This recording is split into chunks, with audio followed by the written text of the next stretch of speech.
en rue, avec des engagements du maire. Problème, c'est que le secrétaire général a changé et qu'effectivement, à partir de là, il n'y a personne qui s'occupait des projets en rue aussi. Et là, le maire a essayé de revenir en arrière. Heureusement, l'État a écouté, a regardé et a obligé le maire à respecter ses engagements.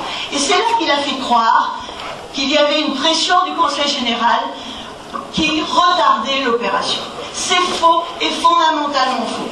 Et je vais vous donner autre chose. C'est que 4 200 000 euros, ça veut dire non seulement la construction des 230 logements, c'est-à-dire reconstitution totale de l'offre, et c'est quand même une ville qui a besoin de logements sociaux, mais aussi le réaménagement des sites, des voies, la liaison 12, etc., mais la construction aussi d'équipements publics. On vous a parlé de la plateforme des services publics, on vous a parlé du pôle éducatif, et le maire de dire qu'effectivement nous retardions cette opération. Mais c'est fondamentalement faux.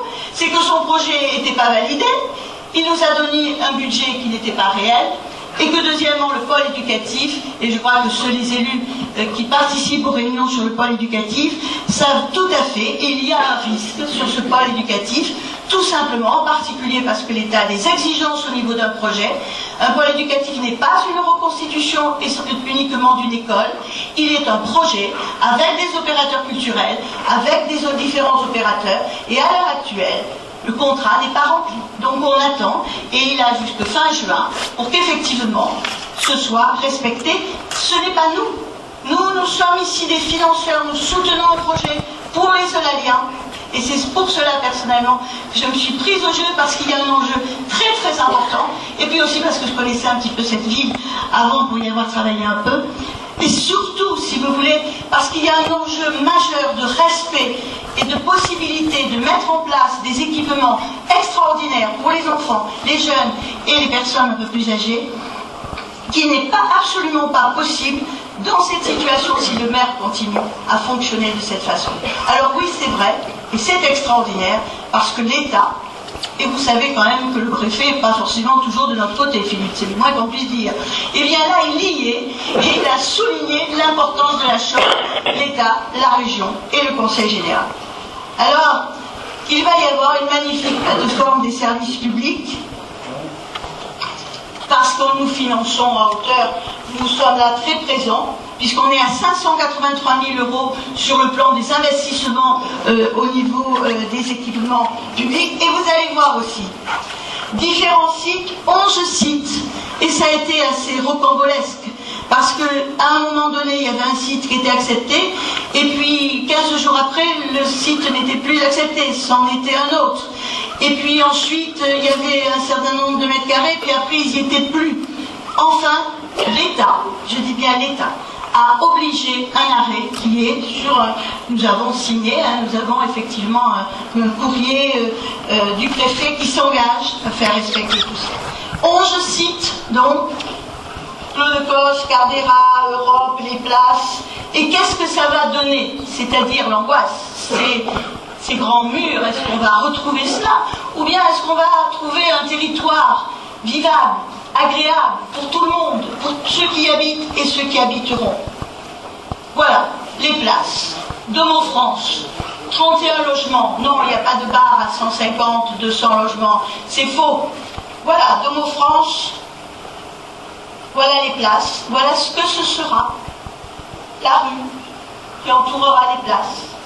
Les jardins qui seront, ce sont, je dirais, ce sont les productions des architectes, ce sont les permis qui sont déposés, c'est ce qui est validé, donc ce n'est absolument pas quelque chose qui est utopiste. Donc vous le voyez sur les places, 31 logements, il y aura aussi de l'accession sociale, une dizaine d'accessions de logements en accession sociale à la propriété. Gardera 3, Domo France aussi, 22 logements. Donc vous voyez, c'est quelque chose, ce sont des petites unités insérées dans le territoire, Voilà ce que sera Gartera 3, des espaces arborés. Vous remarquerez que l'on est dans des maisons individuelles, pas mal de maisons individuelles. On ne dépasse pas le R+1, donc ce qu'on a pu vous annoncer, ben, c'est pas tout à fait ça. Et je crois que c'est très important de le dire. Hein, on tient bien entendu à disposition toutes ces images qu'on vous a pas données. Le maire en a quelques-unes, hein, parce que si je les ai, c'est qu'il les a. Mais c'est un peu gênant peut-être de dire qu'en définitive, c'est pas tout à fait ce que je disais, vous voyez. Hein, bon. C'est un peu gênant, je le comprends. C'est que je suis rarement d'accord avec vous. Hier soir encore, j'ai fait. Et Aquitanis, Europe, 11 logements. Vous voyez encore des toutes petites unités insérées. Regardez. Voilà ce que sera Europe. Tout à fait adapté, à proximité, on ne touche pas à l'environnement immédiat. Ce sont les architectes et les bailleurs avec lesquels on va travailler respectent totalement l'environnement immédiat. Et vous verrez bien qu'en fonction des zones d'implantation, les maisons, en fait, les habitations sont totalement en adéquation avec l'environnement immédiat. Voilà l'Europe, vous voyez, on respecte cet angle, ce rond-point, cette grande maison, et ensuite, alors vous voyez, ce qui est très intéressant, c'est que la maison qui existe est plus haute que celles qui sont à côté. L'Oum Logévis, c'est la plus grosse opération, parce qu'elle est la plus étendue, 57 logements, c'est celle-ci qui a failli ne pas se faire. Nous avons su il y a 8 jours à peu près que cette opération pourrait se faire. Le conseil d'administration de l'OGV a accepté cela et le président, Philippe, il n'y a pas très longtemps, nous recevions le directeur de l'OGV. Ils étaient inquiets puisqu'il y avait une augmentation d'1 800 000. Il faut quand même se dire aussi, c'est que pour pouvoir accepter cette augmentation du foncier, eh bien, le maire a augmenté la participation de la ville, ce qui fait qu'en définitive, c'est sur vos impôts que ça se retrouvera, mais certainement que la personne qui vend les terrains s'y retrouve probablement. Et donc, voilà l'Oum. Vous voyez que même sur une opération de 57 logements, on a une production tout à fait intéressante et très belle. Voilà ce que sera, je dirais, ce que seront les paysages de Sainte-Eulalie très bientôt. Avec ces quelques images, j'ai voulu vous montrer que beaucoup de choses qu'on vous raconte sont fausses.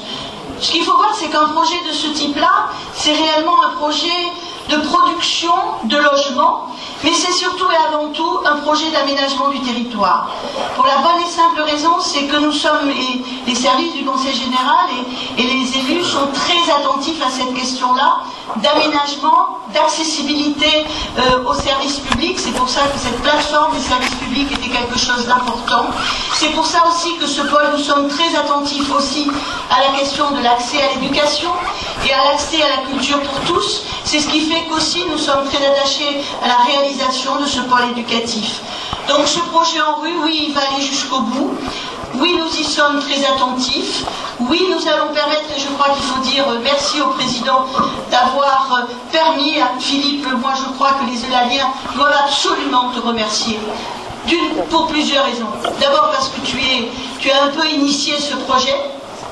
Ensuite, parce que tu as convaincu, je dirais, l'Assemblée départementale d'aller dans un projet dans lequel nous n'avions pas forcément à aller. Ensuite, parce que tu as tenu bon et tu as fait valoir la réalité d'un projet de ce type à l'État.